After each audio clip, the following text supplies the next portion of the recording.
I don't need you to state your name and title, just Mayor James Decker. Yep. You already know Mayor of Stamford. So there was announced in November that 2 new Google data centers were coming to Haskell County, estimated at $40 billion investment total for the 3 data centers. Since then, what progress has been made since November? Well, it's been fast and furious construction out there. That's something that our citizens have, it's been a new experience, some frustrations, concern, just the increasing amount of truck traffic out on the farm market roads going out to that site, because it is a pretty remote site. It's not right in the middle of an urban area, and then just all that truck traffic through town as well, and the additional, there's good and bad that comes with that. The additional traffic, we have safety concerns of, all the rock trucks coming through town, but also a whole lot more people in town spending money, and that's reflected in our sales tax and, and a boost in our economy. And I know that you mentioned you briefly mentioned it just now, but the booming sales tax revenue, numerous new homes going up for the first time in decades. There's just a lot of expansion. Can you kind of detail that a bit more? Yes, so we remain cautiously hopeful about this whole thing. We have same concerns about just being overrun with boomtown conditions, and we're all trying to figure out data centers as much as anybody else in Abilene or elsewhere in the big country are. But ultimately, if our communities are going to thrive, really survive, but also thrive into the future, we've got to have new investment, new growth. We can't just wither away on the vine. So when there are new people moving into our town, new people spending money in our town, we see that as an opportunity to embrace it, but also manage it in such a way that it keeps our culture, what makes our community special, makes it a better, more prosperous version of what we love, rather than changing it to something else. And I know that some residents throughout Haskell County are kind of just nervous that these data centers will shift the small town feel. What are you guys kind of doing to ensure that small town feel kind of remains despite this growth that's happening? I think that's a very valid concern that any community that's dealing with data centers all over the world, just because it's all come so fast. We've come from being, somewhat isolated from the global economy, except outside of agriculture, to suddenly we're the epicenter of, the technology universe, and everybody's talking about these data centers outside of Stamford and Abilene, and it's wild. So what we're trying to do is not get ahead of ourselves. I'd say Stamford leadership has been portrayed maybe as moving a little bit too slow on some things, but that's been deliberate. We don't want to make hasty decisions. We want to make sure that everything is regulated in a manner that creates orderly development in our town, rather than just, we do have zoning codes, we do have building codes. We want to make sure that we adapt those to what's new, but everything is followed through. It's not just a build as fast as you can, as quick as you can, because the concern with that is you get things to come in faster than everybody else. That's great, but if it's not orderly, developed in an orderly manner, what happens when it's gone? What's left in its wake? So we're trying to plan to benefit from the current, the next 6 months, the year, 2 years, 5 years, but also 10, 15, 20 years down the road. We want to make sure that the town is better off for it, not just it was chewed up and spit out by the boom, so to speak. And something that we have a luxury of in Stamford is we're a town that was originally platted for 10,000 people, that peaked in population, was built out for about 5,000 people. And today it has about 3,000 people. So we're not really worried about having to deal with sprawl out onto the farmland or any of those other things. We've got numerous vacant lots in town, entire streets, entire blocks that were just never developed because the population never grew into them. So that's been our foremost concern, is to retain that small town feel, is look at what did Stamford look like at its peak in the 50s, and how do we use this opportunity to bring that life back in a manner that may look a little different because it's 2026 and not 1956. Technology may be different, the jobs may be different, but the prosperity can be the same. And I know that you mentioned as well, sales tax revenues are up 20% or better from last year. So with that in mind, is there like a projected growth or like a projected number or percentage that you see with, I know this investment is running through 2027 from what I heard. So what is the projection looking like ahead? That's something that we're all curious about, and that's when we don't know. I mean, depending on who you ask, you talk to people that are involved in the construction. They say that, there are people that are construction supervisors that have bought houses in town because they say, well, I'm going to be here 5 years at least, and so might as well stay. So we expect that. That if it lasts 5 years, great, we're going to benefit from that. But if it all dries up tomorrow, we're not going to be put in a bind in any way that would, jeopardize the prosperity of our citizens. Because we're taking this money that we are receiving and finding ways to use it, not just to spend more money, not just to hire more employees and do a lot of things that if the revenue disappears, you can't afford to pay for, but make one-time improvements to our streets, our water, our sewer, our parks, all of those things that we need, so that those one-time investments that'll last us for 10, 15, 50 years, we use this windfall money to make it last, to make it count. And for those who maybe have concerns about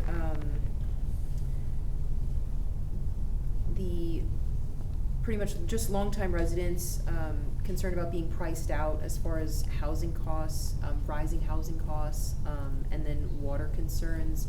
I know some voiced concerns about traffic. Mm-hmm. Do you have any message to maybe those who are worried about those things?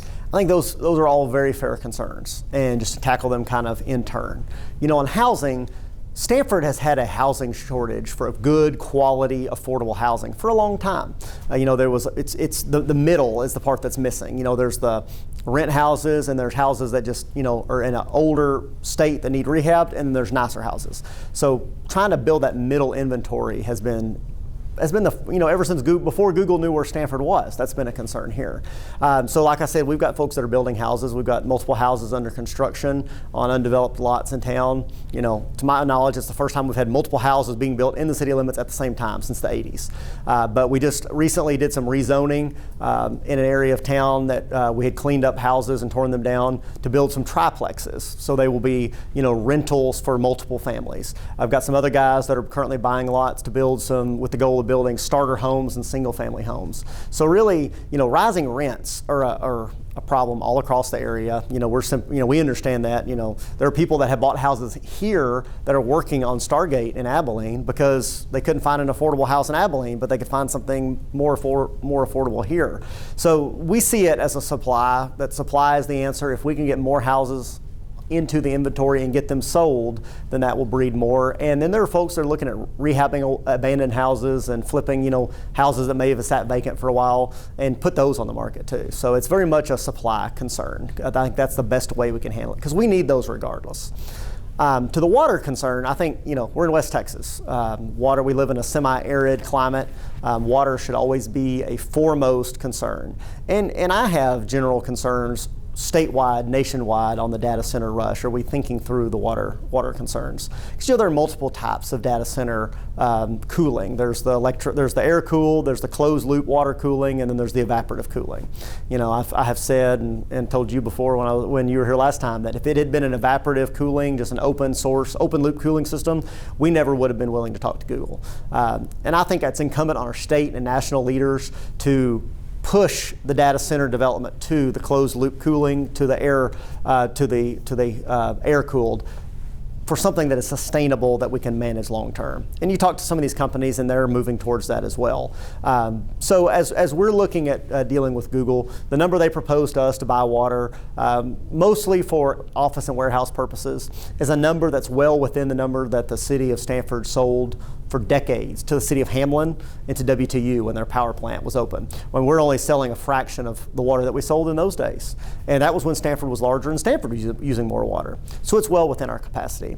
But one of the steps that we're taking right now is that we have engaged a third party to do a sedimentation survey of our lake. Because we have an idea of what we think the lake, in 1999 the state said it was less than 15% silted in, and which was better than the typical hydrological models would have projected. But we want to update that and see where we're at. So we have a really good idea of just how much water that we do have available, so we know that we're not, because we don't have an infinite supply to sell to every data center that shows up. We know that. We're going to be very cognizant, protect our citizens first and foremost. But we want to be educated to know how much water that we got, to be certain on that, and then talk about what our supply ideas are. We own Lake Stamford, And then we have a diversion project that allows us to scalp water out of California Creek, which runs near the lake when the dam, when the creek level is high. But we also have participated for almost a decade, or over a decade, in a regional cloud seeding project with several other counties from here all the way out to Mitchell and Nolan and Scurry counties. So we do that to push some more rain out of the clouds that pop up. But we're also looking at other options too. I mean, whether it would be to increase the size of Lake Stamford or look at other secondary supplies. We're always thinking. And we've told our friends at Google, like, hey, we're going to keep looking for additional supplies to make sure that we've got redundancies and backups upon backups, and we want y'all to help. So that's that is our paramount concern with our citizens. We're not going to put our citizens or our city in a bind or even get close to it, because Stamford is fortunate. We built a lake with more capacity than we've ever used, and we've always thought that might be beneficial and help enhance the growth of Stamford one day. Well, now may be the day. And to the question about traffic, that's something we're all concerned about. You live in a small town that has no traffic, but if your downtown streets are dead, that says the lack of traffic is pleasant, but it also says something about maybe the future of the community. So we don't want to be overrun by traffic without control, but more people in town is a good thing. And if you think about the days when I was a kid, or you think about before I was born, and you think about the 50s and 60s, there were a lot more cars driving through this town when 5,000 people lived here than when 3,000 people do. So we're looking at what needs to be managed. We've recently taken some steps. We've had concerns about trucks parking on the shoulder out at Walmart. We're working with TxDOT to stop that. We recently passed an ordinance prohibiting the use of engine brakes in town. We're trying to be very vigilant of the truck traffic, especially the through trucks coming through town. We've passed an ordinance banning them on city side streets, so you don't have rock trucks just wandering down streets, because we've had calls about them just driving in front of the schools and places that just don't make a lot of sense. So we're trying to figure out how to manage those traffic concerns, but we are cognizant of we want more people to come to town and more people in town, but also make sure it's pleasant for the people that live here. Wonderful. Trying to think. Also, what safeguards are in place if promised growth doesn't meet expectations? It's the kind of thing where you keep your expectations low and you'll never be disappointed. So the thing that the city has been very cognizant of is we're not spending any money that we can't get back if a development doesn't pan out. I mean, money that's not, when we're spending money on the water sales and that sort of thing, we're talking about replacing water mains in town that need to be replaced, regardless, that are 100 years old, that our citizens need. We're not talking about running new water mains out into new areas that we can't afford to. We've had to do some of the extend utilities to areas of town that are not there, but we're working with the developers to make sure that they're helping front those costs, so it's not coming out of our city taxpayers. But that's where you get in trouble, is if you spend a bunch of money on new vehicles and new employees and recurring costs, and it's based on growth, continuing. That's where you get in trouble, and we're just not doing any of that. And we're also really not. We're not offering any incentives to anybody to come. There are tax abatements that have been issued at the county level for most of these, data centers and renewable energy projects. But we want you to come to Stamford. We think it's a great place to live, but we're not going to use our citizens' money to lure you here. So, but that way, whatever growth happens, it's going to be a positive for our community, and whether we get 50 new people here or 1,000 new people here, we're not going to be disappointed. Awesome. And I guess the last thing I could think about asking is any comments that you've heard from citizens, community members about these data centers? I think people are, it's jarring. I told somebody the other day, it's very jarring to suddenly realize that the focus of this AI data center rush is in your area, and so I think anybody that belittles or questions people being nervous about it, give folks more credit. Like, you'd have to be nervous. I mean, this comes from out of the blue. It's a big change. It'd be one thing if we had discovered, some new crop that grew here, or something that fit with, or the railroad returned, or something that fit with Stamford's, long time history. But when suddenly you become a technology center at the, cutting edge, AI data centers. That's very unusual. And so people are right to be cautious. You know, we have concerns about the light pollution, and, you know, there are folks that have, you know, because you can see I can see the lights of the construction site from my house on the edge of town, and my house is about 15 miles as the crow flies away from that. And so those change things. You know, folks are concerned about noise and other stuff, and we're trying to be cognizant of that. You know, the data centers are out in the county, so our regulatory ability on them is pretty limited, other than, you know, so we can't make a lot of decisions on that. But I would say that we're very wary and cognizant of people's legitimate concerns, and having conversations. You know, we've talked with the county on traffic on the farm to market roads, which is a major safety issue. But, you know, we talked to our state legislators and other folks to just let them know, because we want whatever little bit we can help influence the state policy that's going to have an impact. We want folks to know what people's concerns are. Most definitely. Are there any things you guys think of, or you can think Y'all think of anything else you want me to say? Boy, y'all are a lot of help. Peanut gallery back there. Yeah. So is that all? You think I stated everything pretty accurately as far as construction and sales tax and